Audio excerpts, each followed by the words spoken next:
நம்ம பூர்விகால Vivo mobile வாங்கி 10 மடங்கு மகிழ்ச்சி பெறுங்க.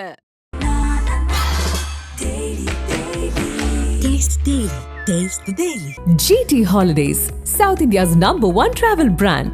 You know you are special when you're with GT Holidays. கவலையின்றி சுவாசியுங்கள். உலகின் தலை சிறந்த மருத்துவர்கள் நுரையீரல் புற்றுநோய் சிகிச்சை அளிக்கிறார்கள். தங்கம் புற்றுநோய் சிகிச்சை மையம், நாமக்கல் மற்றும் கான்பூர். ஹாஸ்பிட்டல்ல அந்த டாக்டரை போய் எல்லா கட்சியினரும் போய் சந்திச்சிட்டாங்க. தாவேக்கால இருந்து யார் போய் சந்திச்சாங்க? இல்ல யாரும் சந்திக்கலாம். அப்ப அது மைனஸ் ஆனா டிராபேக் தானே? இல்லங்க, இந்த அமைச்சரவையில் பங்கு அப்படிங்கிற விஷயத்தை நாங்கள் கொடுப்போம் என்றுதான் சொன்னமே தவிர நாங்கள் கேட்போம் என்று சொல்லவில்லை. இன்னைக்கு ஒருவேளை அவர்கள் ஆளுங்கட்சியாக இருந்து திமுக எதிர்கட்சியாக இருந்தாங்கன்னா நாங்க அதிமுக தான் பேசுவோம். அதிமுக கரப்ஷனை பேச மாட்டீங்கன்னா நிச்சயமாக பேசுவோம். அதிமுக ஒரு கரப்ட் பார்ட்டி. எப்படி திமுகவில் இருக்கிற அமைச்சர்கள் மேல பல சொத்து குவிப்பு வழக்குகள், ஊழல் வழக்குகள் இருக்கிறதோ அதே போல அதிமுக மேலும் பல ஊழல் வழக்குகள் இருக்கிறது. சில பேர் சிறையும் சென்றுள்ளார்கள். இதில் சொல்வதில் எங்களுக்கு பிரச்சனையே கிடையாது. நாங்க கையை பிடிச்சு வலுக்கட்டாயமாக நாங்க பிரைமரி போர்ஸா இருப்போம் நாங்க நம்புறோம். நாங்க அதுக்கான வேலைகளை செஞ்சுக்கிட்டு இருக்கோம். அப்படி இருக்கும் பொழுது வந்தால் அவர்களுக்கு நல்லது, வராவிட்டாலும் ஒன்றும் பிரச்சனை. நாங்க எந்த ஒரு சின்ன கட்சியுமோ இல்ல வேறு எந்த ஒரு கட்சியும் நம்பி நாங்கள் இந்த களத்திற்கு வரவில்லை. முழுக்க அவர் சொன்னதுதான். இது நடக்கவே நடக்காதுங்கிறது கிடையாது. நடக்கும். நாங்க சுற்றுப்பயணம் போறாரு. நீங்க இந்த அடுத்த மாசம் சுற்றுப்பயணம் போவதற்கான வாய்ப்புகள் இருக்கு, நடைப்பயணம் போறதுக்கு வாய்ப்புகள் இருக்கு, நிர்வாகிகளை சந்திப்பாரு, எல்லாமே நடக்கும். கிங் டிவி நேயர்களுக்கு வணக்கம். நம்மோட நிகழ்ச்சியில சிறப்பு விருந்தினராக தாவேகாவின் செய்தி தொடர்பாளர் ஜெகதீஸ்வரன் இணைந்திருக்கிறார். பேசலாம். வணக்கம் சார், எப்படி இருக்கீங்க? திடீர்னு ஒரு அறிவிப்பு தாவேகா பொதுச் செயலாளர் தரப்புல இருந்து தலைவரோட அனுமதி பெற்று இந்த அறிவிப்பு வெளியிடப்படுகிறது அப்படின்னு ஆன்லைனோட வெளியில வந்திருக்கு. இந்த மாதிரியான போலியான செய்திகளை வெளியிடுறாங்க. அதிமுகவோட கூட்டணி இல்லை, எங்கள் தலைவர் தான் மாநாட்டிலே தெளிவாக சொல்லிட்டாரே, அவர் சொன்ன மாநாட்டில் சொன்னபடி தான் 26 நாங்கள் பயணிப்போம், அப்புறம் பெரும்பான்மை பலத்தோடு நாங்கள் வெற்றி பெறுவோம் அப்படின்லாம் சொல்லியிருக்காங்க. ஏன் இந்த திடீர் அறிவிப்பு? திடீர் இப்ப அதுல தெளிவா சொல்லிருக்காங்க. ஒரு செய்தி, ஒரு முன்னணி செய்தி நிறுவனம் இந்த மாதிரியான எந்த முன்னணி செய்தி நிறுவனம் கூட ஏன் போடல? இல்லங்க, நீங்க ஒரு பொதுச்செயலர் போடுற அறிக்கையில ஸ்பெசிஃபிக்கா அதை சொல்லணும்னு அவசியம் இல்லை. பட் நான் சொல்றேன், தினமலர்ல போட்ட செய்தி நீங்க பார்த்திருக்கலாம். தினமலர்ல முதல் பக்கத்தில் அவங்க தொடர்ச்சியாக சில செய்திகளை தமிழக வெற்றி கழகம் குறித்த செய்திகள் ரொம்ப அத்தன்டிக்கா ஏதோ நாங்களே சொன்ன மாதிரி போட்டுருந்தாங்க. முதல்ல ஊழல் பட்டியல் தயாரிக்கப்படுகிறது ஒரு செய்தியை பரப்புனாங்க. எங்க சைட்ல இருந்து நாங்க அவங்கள்ட்ட கூப்பிட்டு, ஐயா நாங்க ஊழல் பட்டியல் தயாரிக்கிறோம், நீங்க முதல் பக்கத்துல செய்தி போடுங்கன்னு சொல்லவே கிடையாது. அப்ப அது பொய்யா? இல்ல, பொய்யா உண்மையாங்கிறது வேறங்க. நீங்க இல்லாத செய்தியை ஒண்ணு போட்டுட்டு இருக்காங்க. அது தாவேகா ஊழல் எந்த ஊழல் பட்டியலையும் தயார் பண்ணல. அது செய்வோமா மாட்டோமாங்கிறது நாங்க ஒரு சிம்பிளா ஒரு ஊழல் பட்டியல் தயாரிக்கிறோம்னு வச்சுக்கோங்களேன். அது முதல்ல வெளிப்படையா சொல்லுவோமா, நாங்க நினைந்த ஊழல் பட்டியல் தயாரிக்க போறோம், நாங்க இந்த அமைச்சர் மேல ஊழல் போறலாம் கையில் எடுத்துட்டோம் சொல்லுவோமா? முதல்ல சொல்ல மாட்டோம். எங்க முன்னாடி தயாரிச்சவங்க சொல்லிருக்காங்களே, அந்த வரிசையில நீங்களும் பண்றீங்களோ? வெளியிடும் பொழுது சொல்றதுங்கிறது வேற.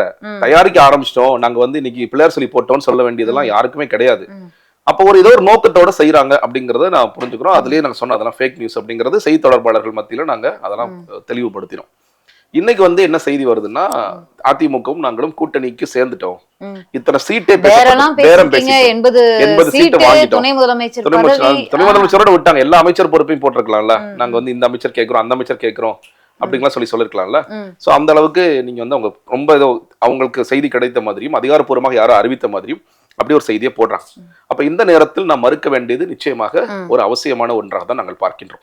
அதனாலதான் பொதுச் செயலாளர் அவர்கள் இந்த மாதிரி ஒரு செய்தி வருது.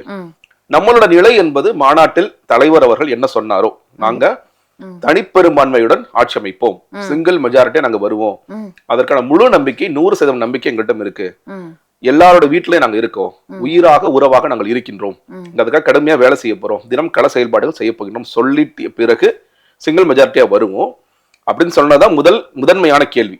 துணையாக அவர் என்ன சொன்னாரு, யாரேனும் எங்களை நோக்கி வந்தால் நாங்கள் அரவணைத்து செல்வோம், அவ்வளவுதான். இது ஒரு பெரிய பேசுபொருளாக மாறியது. இதெல்லாம் ஒரு பக்கம் போயிட்டு இருந்துச்சு. பட் என்னைக்குமே இந்த அமைச்சரவையில் பங்கு அப்படிங்கிற விஷயத்த நாங்கள் கொடுப்போம் என்றுதான் சொன்னமே தவிர நாங்கள் கேட்போம் என்று சொல்லவில்லை.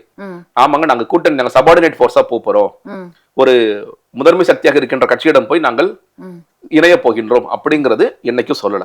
சோ இன்னைக்கு தொடர்ச்சியாக இது பரப்பப்பட்டு கொண்டே இருக்கின்றது. ஏதோ ஒரு விஷமத்தனமாக இந்த வேலைகள் நடந்து கொண்டே இருக்கும் பொழுது இதை மறுக்க வேண்டிய ஒரு அவசியம் எங்களிடம் இருந்தது. அதை எங்கள் பொதுச்செயலாளர் மறுத்துவிட்டார். இன்னைக்குதான் இந்த செய்தி பேசப்படுதா? உங்களுக்கே தெரியும், நீண்ட நெடிய நாட்களாக பிரைம் டைம் ஊடகங்கள், முதன்மை செய்தி சேனல்களாக இருக்கக்கூடிய சேனல்கள்ல டிபேட்டுகள்ல 2-3 முறை கூட இந்த விஷயங்கள் பேசப்பட்டு விட்டது. 60 சீட்டு கேட்டாங்க, 80 சீட்டு கேட்டாங்க, விஜய் ரகசியமாக சந்திச்ச எடப்பாடி அப்படின்னு பேசப்பட்டது. அப்போ இந்த தினமலர் அப்படிங்கிற ஒரு செய்தி பேப்பரை மதிச்சு அதுக்கு நீங்க வந்து மறுப்பு போட்டிருக்கீங்க. அப்போ ஊடகங்களை நீங்க மதிக்கலையா, அது ஒரு பொருட்டாவே எடுத்துக்கலையா அப்படிங்கிற ஒரு கேள்வி வருது. ஊடகத்துல நடக்கிற விவாதங்கள்ல அரசியல் விமர்சகராக வருபவர்கள், பத்திரிகையாளர் வருபவர்கள் எங்களுக்கு வந்த செய்தின்னு 1000 பேசலாம், அன்னோனால் பேசலாம். அவங்களுக்கெல்லாம் மறுப்பு தெரிவிக்க வேண்டிய அவசியம் எங்களுக்கு இல்ல. இல்ல, அந்த ஊடகத்துக்குன்னு ஒரு மதிப்பு இருக்குல்ல, ஊடகத்துக்கு மதிப்பு இருக்கு. நீங்க நல்லா நல்லா நல்லா அந்த செய்தி எல்லா சேனல்லையும் டிபேட் நடத்துனாங்க. அப்ப அதெல்லாம் நம்பகத்தன்மை அற்றதா? ஒரு நிமிஷம், டிபேட் நடத்துறதுங்கிறது வேற. டிபேட்லயும் தலைப்பாவே வச்சிருக்காங்களே, யார் வச்சா? 80 நீங்க சொல்லுங்க, நீங்க எனக்கு எடுத்து காமிங்க, இப்ப எடுத்து காமிங்க. 80 சீட் நாங்க கேட்டோங்க. இல்ல, அத சொல்லல. அதிமுகவோட கூட்டணி அமைக்கிறதா தாவேகா அப்படின்னு சொல்லி டிபேட் போட்டுருக்காங்க. என்னைக்கு நடத்துனாங்க? என்னைக்கு நடத்துனாங்க காட்டுறேன் உங்களுக்கு. எந்த ஒரு ஊடகமும் இந்த மாதிரி செய்திகளை போடவே இல்லை. நல்லா புரிஞ்சுக்கங்க. டிபேட்ல வர்ற கலந்து கொள்கின்ற கெஸ்ட் வந்து சொல்லிருப்பாங்க, ஆமாங்க எங்களுக்கு இப்படி ஒருத்தர் சொன்னாருங்க. யூடியூப் சேனல்ஸ்ல போய் பேசுற சில பத்திரிகையாளர்களாக இருப்பவர்கள் பேசியிருப்பாங்க. நீங்க அவங்களுக்கு நாங்க பதில் சொல்லலாம். நீங்க ஒரு செய்தி இதே வந்து நீங்க சொல்ற இதே வார்த்தையோட புதிய தலைமுறையிலையோ தந்தியிலையோ நியூஸ் எடுத்து வந்திருந்தா அதுக்கான மறுப்பு செய்தி நிச்சயமா நாங்க அப்பயே கொடுத்திருப்போம். அது எங்கேயும் வடக்கவில்லை முதல்ல. ஏன்னா வந்திருந்தா அன்னைக்கே கொடுத்திருப்போம். தினமலருக்கு தான் அது ரிப்ளையா இல்ல. தினமலர் இதை ஒரு ஃபர்ஸ்ட் பேஜ்ல இது வந்து ஒரு விசபத்தனமான செய்தியை செய்யும் பொழுது அதை மறுக்க வேண்டிய அவசியம் கட்டாயம் எங்களுக்கு ஏற்படுகிறது. அதுல மட்டும் நாங்க ரொம்ப தெளிவா செய்யறோம். அதனால ரொம்ப நாங்க என்ன இந்த பிரைமரி ஃபோர்ஸா இருக்க போறோமா? பிரைமரி ஃபோர்ஸா தான் இருக்க போறோம். எங்களை நம்பி யாரேனும் கட்சிகள் வந்தால் இந்த சந்தேகம் மேல காரணமே மாநாட்டுல, அதாவது தமிழக அரசியல் வரலாறுன்னு எடுத்துக்கிட்டாவே திமுக அதிமுக எடுக்காம பேசவே முடியாத நிலைதான் இருக்குது.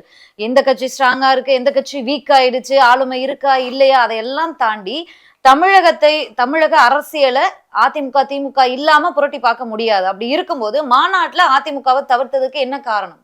நீங்க அங்க தவிர்த்ததுனாலதான் இந்த செய்திகள் வந்து இவ்வளவு வலுவாக பேசப்படுது. நீங்க அங்க பேசினா இங்க இவங்க பேசுறவங்க வந்து தவறா பேசுறாங்க, பொய் செய்தியை பேசுறாங்கன்னு எல்லாம் கண்டுகிட்டு போயிருப்பாங்களே. தவிர்க்கிறதுக்கான காரணம் அவங்க ஆளுங்கட்சி இல்ல, அவ்வளவுதான். பொலிட்டிக்கல் அதிமுக வந்து நாங்க தவிர்த்ததற்கான ஒரே ஒரு காரணம், இன்னைக்கு ஒருவேளை அவர்கள் ஆளுங்கட்சியாக இருந்து திமுக எதிர்கட்சியாக இருந்தாங்கன்னா நாங்க அதிமுக தான் பேசுறோம். தமிழகத்தோட நலன் முக்கியம், தமிழர்களோட அடுத்த கட்ட வாழ்வியல் முக்கியம், தமிழகத்தை அடுத்த கட்டத்துக்கு கொண்டு போகணும், ஊழல் இல்லாத அரசியலா மாத்தணும், நீட்டு, கல்வி, தமிழ் தேசியம் அப்படின்னு பல்வேறு விஷயங்கள் தமிழகம் நலம் சார்ந்த எல்லா விஷயத்தையும் பேசுறீங்க. அப்ப இந்த 3.5 வருட ஆட்சி மட்டும்தான் அதுக்கு காரணமா, இந்த நிலைமை காரணமா? அதுக்கு முன்னாடி ஆட்சி செஞ்சவங்க அந்த நிலைமை காரணம் இல்லையா? காரணங்க. ஆனா எப்படி அதை தவிர்த்துட்டு எப்படி போக முடியும்? நீங்க அப்படி சொன்னீங்கன்னா இன்னும் காங்கிரஸ்ல இருந்து கூட பேசலாம். முதல்ல காங்கிரஸை நாங்கள் எதிர்க்கின்றோம், அவர்கள் தான் சுதந்திர காலத்திலிருந்து இந்த ஆட்சி அமைத்து இந்த தமிழகத்தை சீரழித்தவர்கள் பேசலாம். இன்னைக்கு 2024 பிப்ரவரி 2ஆம் தேதி இந்த கட்சி துவக்கப்பட்டதற்கான காரணம் என்னன்னு கேட்டீங்கன்னா, இன்னைக்கு இருக்கின்ற இந்த ஆட்சியாளர்களுடைய ரொம்ப ஸ்பெசிபிக்கா இன்னைக்கு இருக்கிற ஆட்சியாளர்களுடைய தவறுகளை சுட்டிக்காட்டி நம்ம என்ன பண்ண போறோம் அப்படிங்கறத மக்களிடம் வெளிப்படுத்தி வருவதற்காகத்தான் தமிழக வெற்றி கழகம் பேசுகிறது. நீங்க மறுபடியும் ஏன் நீங்க அதிமுக ஏன் நிப்பாட்டுறீங்க? ஏன் பாமக நீங்க திட்டல? ஏன் நீங்க வந்து ஏன் விசிக திட்டல? இந்த 60 வருட தமிழக அவங்க கூட்டணி இருந்திருக்காங்க. கூட்டணி மாற்றி ஆட்சி செய்தவர்கள்னா யாரு? அதாங்க, பெரும்பான்மையாக 90% கூட்டணி இல்லாம அப்படிங்கும்போது ஒருத்தவங்களை எப்படி ஈஸியா ஸ்கிப் பண்ணிட்டு போயிட முடியும்? வெறும் 3.5 வருஷத்தை மட்டும் எடுத்துட்டு போயிட முடியுமா? தமிழகத்தோட இந்த நிலைமைக்கு இந்த 3 வருஷம் தான் காரணமா? அதாவது இன்று யாரை எதிர்க்கணுங்கிறதுல ஒரு தெளிவு வேணுங்க. நம்ம இன்னைக்கு இருக்கின்ற இந்த ஆட்சியாளர் இந்த ஆட்சியை அகற்றுவதற்காகத்தான் தமிழக வெற்றி கழகம் வருகிறது. அந்த பிரைமரி பொசிஷனுக்கு நம்ம குறி வைக்கிறோம். இல்லங்க நாங்க அதிமுக தான் எதிர்க்க போறோம், அப்ப நீங்க செகண்டரி பொசிஷன் தான் வர போறீங்க, எதிர்கட்சிக்காக தான் நீங்க வேலை பாக்குறீங்களா? இல்லை. இல்ல மூன்றாவது ஒரு கட்சியை நீங்க ஏன் பேசல? 3ஆவது இடத்துக்கு வர போறோமா? இல்ல, முதல் இடத்துக்கு. அதிமுகவை தொட்டு கூட விமர்சிக்காம, அதிமுக பத்தி எதுவும் பேசி விடாம, அதிமுக பேசக்கூடிய திராவிடம், அதிமுக சொல்லக்கூடிய தமிழக நலன், விவசாயிகள் நலன், இந்த மாதிரி விடுதலை போராட்ட வீரர்களுக்கான விஷயங்கள் இதெல்லாம் எடுத்துட்டு அதிமுகன்னு பேர் மட்டும் தான் வைக்கல, அதிமுக பேசக்கூடிய எல்லா விஷயத்தையும் எடுத்துக்கிட்டு அதிமுக பத்தி எந்த விமர்சனமும் வைக்காம எப்படி எல்லா கட்சிகளும் அதிமுக தலைவர் பாஜக உட்பட அதிமுக ஜெயலலிதா பத்தியும் எம்ஜிஆர் பத்தியும் பேசிட்டு தேர்தல் நேரத்துல ஓட்டு கேட்டு போயிடுறாங்களோ, அந்த மாதிரி எல்லாத்தையும் எடுத்துட்டு பேரை மட்டும் மாத்தி வச்சுக்கிட்டு அதிமுக வாக்குகளை மடைமாற்றுவதற்கான முயற்சியா தானே இதை பார்க்கணும். நீங்க சொன்ன இந்த விஷயங்கள், தமிழக சுதந்திர போராட்டத்திற்கு போராடியவர்கள், தமிழுக்காக போராடியவர்கள், இதை பேசாத வேறு சில கட்சிகள் யாராவது இருக்காங்களா? இல்லங்க இந்த ரொம்ப சின்ன கட்சி இவங்க பேசவே இல்லை அப்படின்னு சொல்லிட முடியுமா? நீங்க மறுபடியும் என்ன குழப்பிக்கிறீங்கன்னா, ஏதோ இந்த சமூக நீதி இல்ல பெரியார் அங்க திமுக பட்டா போட்டு கொடுத்துட்டாங்க, யாரும் கையில் எடுக்கவே கூடாது. இல்லை, நீங்க இந்த கொள்கைகள் என்பது எங்கிருந்து வருகிறதுன்னு கேட்டீங்கன்னா அந்த மண்ணில் இருந்து வருகிறது. சமூக நீதி வந்து நாங்க தான் கெட்டியமா பிடிச்சிட்டு இருக்கோம், வேற யாரும் எடுக்கவே கூடாதுங்கிறது கிடையாது. சமூக நீதிக்கான தேவை தொடர்ச்சியா இருந்துகிட்டே இருக்கு. இன்னைக்கு காலையில புதிய தலைமுறையில் வந்த முதல் செய்தி என்ன, நீங்க வந்து பட்டியலின மக்கள் ஒரு பையன் அவங்க குடும்பத்தை ஒதுக்கி வைக்கிறாங்க, கரண்ட் சப்ளை கொடுக்க மாட்டேங்கிறாங்க அந்த ஊர்ல இருக்கிறவங்க. என்ன அரசாங்கம் என்ன பண்ண முடியுது? இன்னொரு ஊர்ல கொட்டநாயக்கன்பட்டி நினைக்கிறாங்க, திருப்பூர் பக்கத்துல, நீங்க வந்து நாங்க ஆதிக்க சாதி வந்தாங்கன்னா நாங்க செருப்பை கழட்டி போட்டுதாங்க நடக்கணும், வண்டியில இருந்து கீழே இறங்கிடணும். இந்த பிரச்சனை நடந்துட்டு இருக்கு. தமிழ்நாடு அரசாங்கம் அவங்க முயற்சி பண்ணிருக்காங்க, ஒரு நாள் கோயில்கள்லாம் நுழைய விட்டாங்க, அதிகாரிகளாம் வந்தாங்க, அடுத்த நாள் எல்லாமே மாறிடுச்சு, மறுபடியும் பழைய கதைக்கு போயிடுச்சு. ஒரு பட்டியலினத்துடைய ஒரு சவத்தை வந்து எடுத்துட்டு போக முடியல பொது பகுதியில, இந்த அளவுக்கு மோசம். அப்ப சமூக நீதிக்கான தேவை இருக்கிறதா, அவசியம் இருக்கிறதா? இன்னொன்று, நீங்க சட்டம் ஒழுங்கு மூலியமாக இதை தவிர்த்து முடியாது, தொடர்ச்சியாக நம்ம வேலை செஞ்சுட்டே இருக்கணும், எல்லாருக்குமான தேவை இருக்கிறது. அதனால சமூக நீதி, நீங்க பேசுற சுதந்திரத்திற்காக போராடியவர்கள், தமிழுக்காக போராடியவர்கள் எல்லோரும் நாங்களும் மதிக்கின்றோம். நம்ம சொல்றீங்க இல்லையா, நீங்க இந்த தலைவர்கள் தமிழுக்காக போராடியவர்கள், அதனால எல்லாரும் எல்லா விஷயங்களையும் நாம் எடுக்க வேண்டிய அவசியம் இருக்கிறது. ஆனால் அது திமுக இருந்த இடத்தும் அதிமுக இடத்தும் நாம் தமிழர் இல்லை, இந்த மண்ணில் இருந்து எடுக்கின்றோம். இந்த மண்ணுக்காக ஒரு கலர் இருக்கு, அந்த மண் என்ன பேசணும்னு நினைக்குதோ அதையெல்லாம் தமிழக வெற்றி கழகம் பேசும். அதனால இது வந்து அதிமுக பேசாம தவிர்த்துட்டீங்களா? இல்லை, நான் மறுபடியும் சொல்றேங்க, எங்களுடைய நாங்க பிரைமரி ஃபோர்ஸா வரோம். இந்த ஊர்ல இன்னைக்கு பிரைமரி ஃபோர்ஸா இருக்கிறது திமுக அப்படிங்கிற நீங்க ஒத்துக்குவீங்கன்னா அவங்க ஆட்சியில் இருக்கிறாங்க. அப்ப அந்த பிரைமரி ஃபோர்ஸை ரீப்ளேஸ் பண்ற கட்சியாக தமிழக வெற்றி கழகம் இருக்கும் அப்படிங்கறத எங்களுடைய நோக்கம். அதிமுக கரப்ஷனை பேச மாட்டீங்கன்னா நிச்சயமாக பேசுவோம். அதிமுக ஒரு கரப்ட் பார்ட்டி, எங்களுக்கு எந்த மாற்ற கருத்தும் இல்லை. அதனுடைய தலைவர் அவர்களே வந்து சிறைக்கு சென்றுள்ளார். எப்படி திமுகவில் இருக்கிற அமைச்சர்கள் மேல பல சொத்து குவிப்பு வழக்குகள், ஊழல் வழக்குகள் இருக்கிறதோ அதே போல அதிமுக மேலும் பல ஊழல் வழக்குகள் இருக்கிறது. சில பேர் சிறையும் சென்றுள்ளார்கள். இதில் சொல்வதில் எங்களுக்கு பிரச்சனையே கிடையாது. நீங்க அதிமுக பத்தி பேசாத வரைக்கும் அதிமுகவோட தாவேகா கூட்டணி போவதற்கு வாய்ப்பு இருக்கு அப்படின்னு பேசப்பட்டது. என்னதான் வந்து அதிமுக வந்து வீக்கா இருக்காங்க, பல தேர்தல்களில் தோல்வியை சந்திச்சா கூட அதிமுக என்பது தேசிய அளவிலேயே ஒரு காலத்துல 3வது பெரிய கட்சியாக இருந்த ஒரு கட்சி, மிக பெரும் திராவிட கட்சி, அதை யாராலையும் மறுக்க முடியாது. அப்படி இருந்த ஒரு கட்சியோடு கூட்டணி போவதற்கான வாய்ப்பு இப்போது தடை செய்யப்பட்டிருக்கு. அது உங்க வாயாலே நீங்களே சொல்லியிருக்கீங்க. அப்படிங்கும்போது அதை எப்படி பிளஸ்ஸா பாக்குறீங்களா, மைனஸா பாக்குறீங்களா? இல்லைங்க, முதல்ல நீங்க இந்த வரலாறு சொல்றீங்கன்னா, காங்கிரஸ் வந்து கிட்டத்தட்ட எல்லா தொகுதியிலும் இங்க வந்து சுதந்திரத்திற்கு பிறகு எல்லா தொகுதியிலும் ஜெயிச்சாங்க. 2014 தேர்தல் வந்து எதிர்கட்சி கூட ஆக முடியாத நிலைமைக்கு தள்ளப்படுறாங்க. அதனால ஒரு பிக்சடான ஓட் பேங்க் இருக்கு அப்படின்னு சொல்லவே முடியாது. நான் இதே சொல்றேன், ஜெயலலிதா அவர்கள் உயிரோடு இருக்கும் பொழுது 44% வெற்றி பெற்றார்கள். தனித்து ரெட்டலையில மட்டும் தான் நிக்கணும், நின்னா நில்லு 44%. இன்னைக்கு நடக்கின்ற பாராளுமன்ற தேர்தல் வெறும் 21%. அதிலேயே சொல்றவங்க என்ன சொல்றாங்க, இந்த வாட்டி தேமுதிக கூட கூட்டணி போனதுனால விஜயகாந்த் அவர்களின் வாக்கு வங்கி அவருக்கு ஒரு அனுதாப ஓட்டு இருந்தது, அதனால உயர்ந்தது வந்துச்சு, இல்லாட்டி அவங்களோட வாக்கு சதவீதம்ங்கிறது அது கூட கிடையாது அப்படின்னு சொல்றவங்க இருக்கிறாங்க. இப்போ ரீசெண்டா ஒருத்தர் பேசிட்டு வந்து, சார் நாங்க சில சர்வேக்கெல்லாம் எடுத்தோம், தமிழக வெற்றி கழகத்திற்கு வந்த மாநாட்டில் வந்த மூத்தவர்கள், இளைஞர்கள் மூத்தவர்கள் வச்சு சர்வே எடுத்தோம். நீங்க போன தேர்தல் யாருக்கு வாக்களிச்சு, இந்த தேர்தல் யாருக்கு வாக்களிக்க போறீங்கன்னா, அதில் நாங்கள் சர்வே எடுத்த 1/3 வந்து அதிமுகக்கு வாக்களிச்சோம், இந்த முறை நாங்கள் வந்து தமிழக வெற்றி கழகத்துக்கு வாக்களிக்க போறோம்னு சொல்றாங்க. அப்போ உங்களுடைய வாக்களிக்க நான் இதை நான் பொதுப்படுத்த விரும்பல, இதை வச்சு நீங்க ஒட்டுமொத்தமா அப்படி சொல்ல விரும்பல. அதனால நீங்க வந்து அந்த பெர்சன்டேஜ் அப்படிங்கிறது ரொம்ப பிக்சடா இருக்கு அப்படின்னு நம்ம சொல்லவே முடியாது. நீங்க அதே நேரத்தில் அதிமுக வந்து ஒண்ணுமே இல்லைன்னு அந்த வாதத்துக்கே நாங்க போக விரும்பல. நாங்க வந்து என்ன சொல்றோம்னா, நாங்க இந்த அதிமுக திமுக எல்லா கட்சிகளையும் விடவும் நாங்கள் மேலே ஒரு நிலைக்கு செல்ல வேண்டும் என்ற ஒரு இதோட வேலை பார்த்துட்டு இருக்கோம். அந்த ஒரு கள அரசியலை தொடர்ச்சியாக செய்ய வேண்டும். நம்ம அதன் மூலியமாக மக்களின் அன்பை பெற்று நாம் முதன்மை சக்தியாக வர வேண்டும் என்று சொல்கின்றோம். மறுபடியும் சொல்றோம், நீங்க வந்து எங்களை ஏற்றுக்கொண்டு யாரேனும் வந்தால் வரலாம். நீங்க வந்து பிரைமரி ஃபோர்ஸ் அதிமுக இருந்தா நாங்க அதிமுக மட்டுமல்ல, அதிமுக பாமக யார் வந்தாலும் அந்தந்த நிலையை பொறுத்து யோசிப்பேன். நீங்க சொல்றீங்களா கொள்கை முரண்பாடு இருந்துச்சுன்னா பண்ண முடியாது, யாருக்கா இருந்தாலும் அதே தான் பொறுத்த. பாமக வர்றாங்க, சில விஷயங்கள் முரண்பாடு இருக்கு, சில விஷயங்களை ஏத்துக்கிறேன்னா அப்படிங்கிறது அந்தந்த நேரத்தில் தலைமை சரியாக முடிவெடுக்கும். நீங்க வந்து இந்த தடை போட்டும் கூட அதிமுக தலைவர்கள்கிட்ட இருந்து கொஞ்சம் அந்த எதிர்பார்ப்போடு பாசிட்டிவான ஒரு அழைப்பு தொடர்பான பேச்சுக்கள் தான் வந்துகிட்டு இருக்கு. ஏன் இந்த அழைப்பு வருதுன்னு எதிர்பார்க்கறீங்க? அப்ப எல்லாரும் சொல்றதெல்லாம் உண்மைதானா? அதிமுக தாவேக்காவிற்காக காத்திருக்கிறதா? இல்லைங்க, நீங்க அதிமுக எல்லா கட்சிகளுமே எப்படியாவது அந்த முதலமைச்சர் பொறுப்பை அடைய வேண்டும், ஆட்சி அதிகாரத்தை அடைய வேண்டும்ங்கிறது இங்க பாஜக முதற்கொண்டு எல்லாருக்கும் அந்த ஆசை இருக்கும்.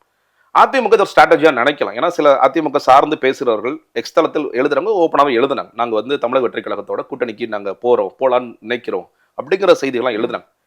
சில பேர் முயற்சி கூட செய்திருக்கலாம், நமக்கு தெரியாது, மறைமுகமாக சில விஷயங்கள் நடந்திருக்கலாம். ஆனா அதனாலதான் நம்ம இதை கிளாரிஃபை பண்ண வேண்டியது. நீங்க கேட்டீங்க இல்லையா, இந்த செய்திக்கான மறுப்பா? இல்லை, எல்லாவற்றுக்கான மறுப்பு தான். நாங்க இந்த மண்ணில் பிரைமரி ஃபோர்ஸ் தான் வரணும்னு நாங்க முடிவு பண்ணிட்டோம்.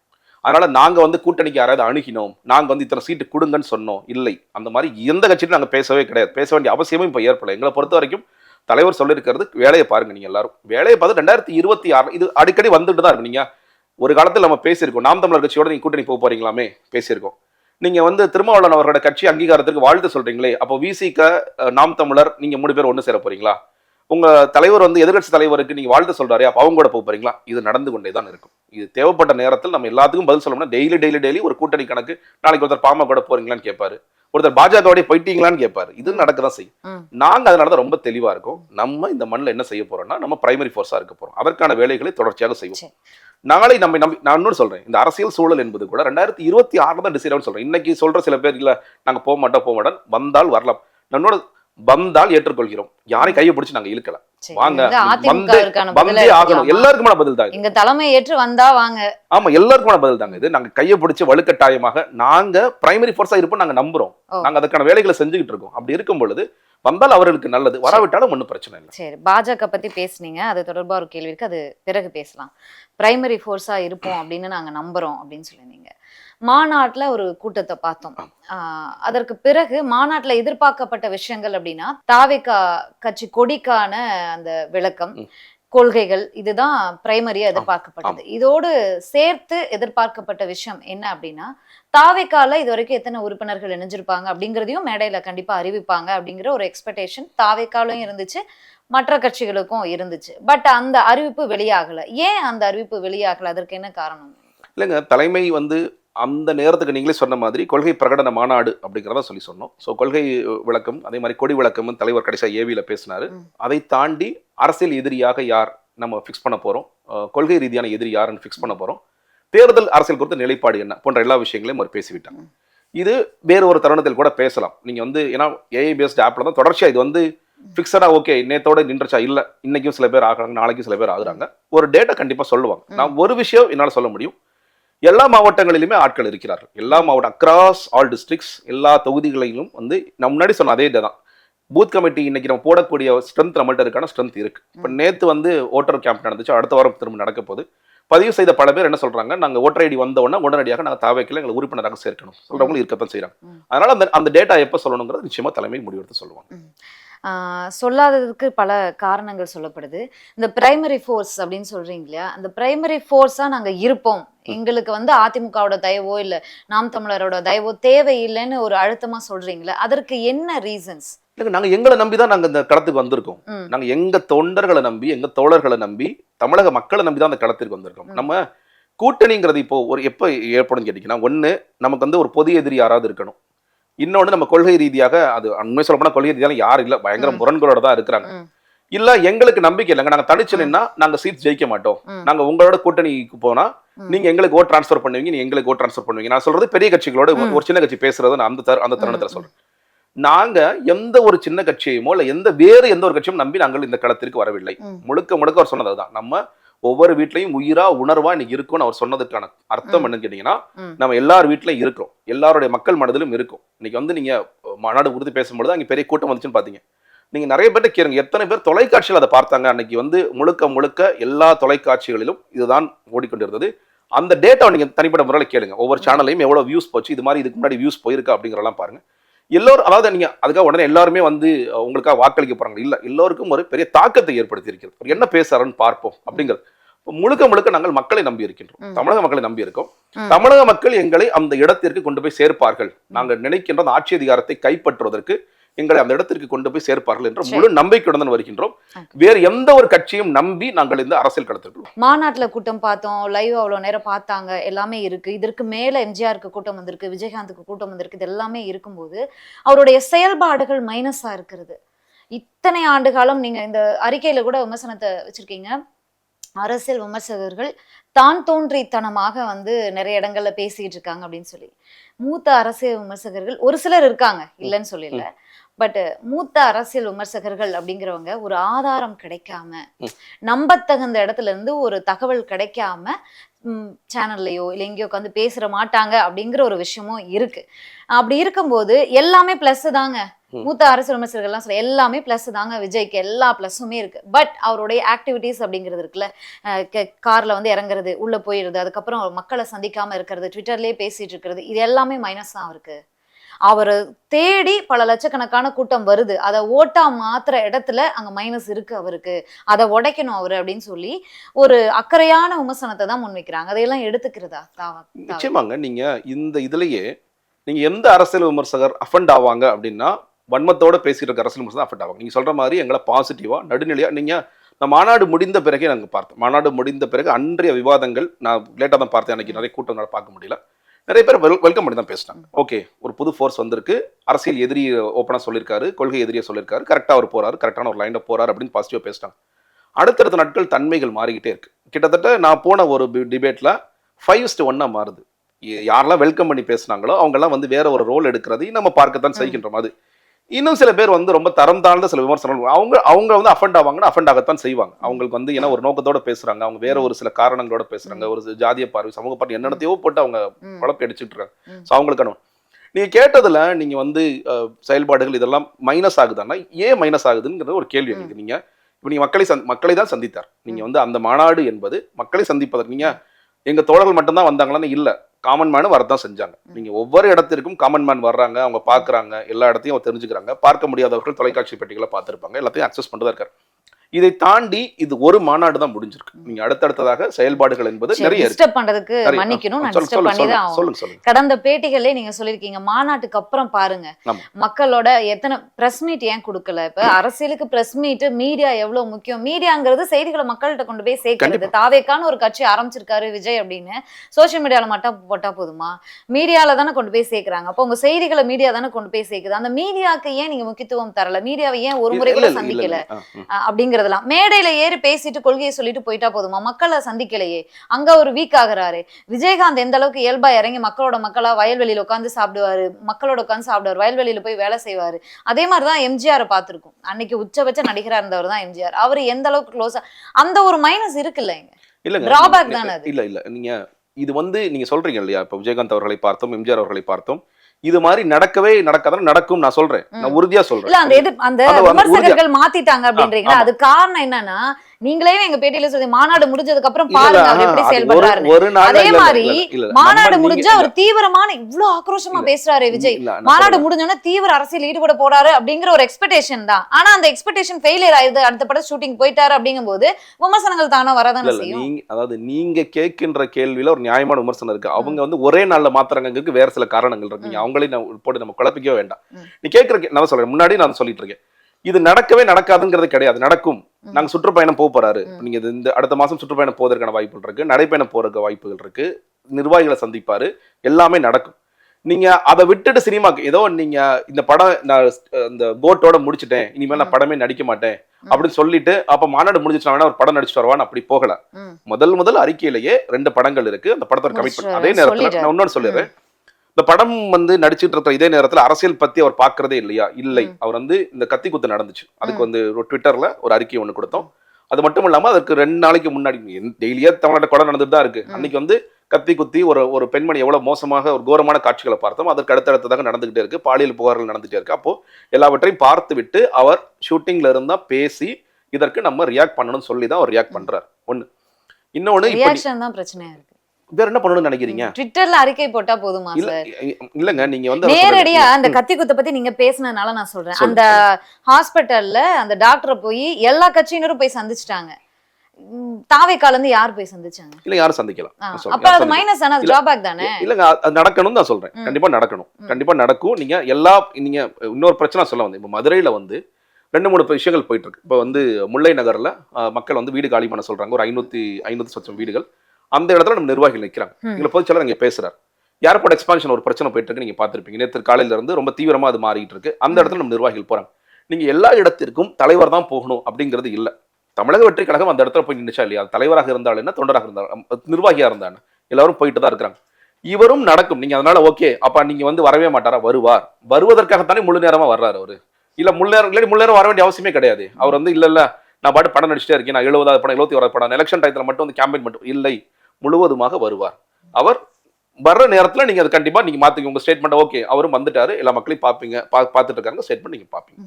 கடைசியா முடிக்கும் போது ஒரு கேள்வி. 2 தினங்களாக ஒரு செய்தி உலா வருது. லண்டன்ல போய் பாஜக அண்ணாமலை அவர்களை ரகசியமாக சந்திச்ச விஜய் பாஜக கொடுத்த விஷயத்த இங்க வெற்றிகரமா செஞ்சுட்டு இருக்கார் அப்படின்னு சொல்லி ஒரு பேச்சு அடிபடுது. இல்லங்க, அதான் சொல்றேன் இல்லையா, அந்த சேனல் ஒரு தரம் தாழ்ந்து, உண்மையிலே சொல்றேன், அந்த சேனலை நீங்க பாக்குறீங்கிற அதிர்ச்சியா இருக்கு. பெண்களை குறித்து இழிவாக கேவலமா அந்த சேனல்ல போட்டுட்டு இருக்காங்க. அந்த சேனலை தயவு செய்து பார்க்காதீங்க. அது ஒரு மஞ்சள் பத்திரிகை. மஞ்சள் பத்திரிகையோட செய்திகள் எடுத்துட்டு எங்களை கேட்காதீங்கன்னு நான் சொல்றேன். அதுவே நான் கேவலமா பாக்குறேன். நிறைய விஷயங்களை பேசியிருக்கோம். மீண்டும் மீண்டும் வந்து நம்ம பழைய பேட்டியில பேசும்போதே மாநாட்டுக்கு பிறகு அவருடைய செயல்பாடுகள் சொல்லியிருந்தோம். அவர் முன்னாடியே சொன்ன மாதிரி ஒரு படம் இருக்கு, அந்த ஷூட்டிங்ல இருக்காரு. சரி, அதற்கு பிறகு மக்களை சந்திக்க இருக்காருன்னு சொல்லி ஒரு தகவல் இருக்கு. ஒருவேளை அப்படி சிறப்பாக செயல்பட்டு ஆக்டிவாக இருந்தா தமிழக மக்கள் வரவேற்க தான் போறாங்க. என்ன நடக்குது அப்படிங்கிறதெல்லாம் பொறுத்து வந்து பார்க்கலாம். நன்றி. நம்ம பூர்விகால விவோ மொபைல் வாங்கி 10 மடங்கு மகிழ்ச்சி பெறுங்க.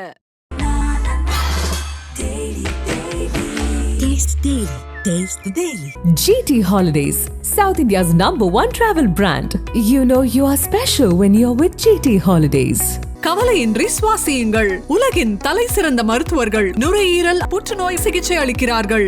தங்கம் புற்றுநோய் சிகிச்சை மையம், நாமக்கல் மற்றும் கான்பூர்.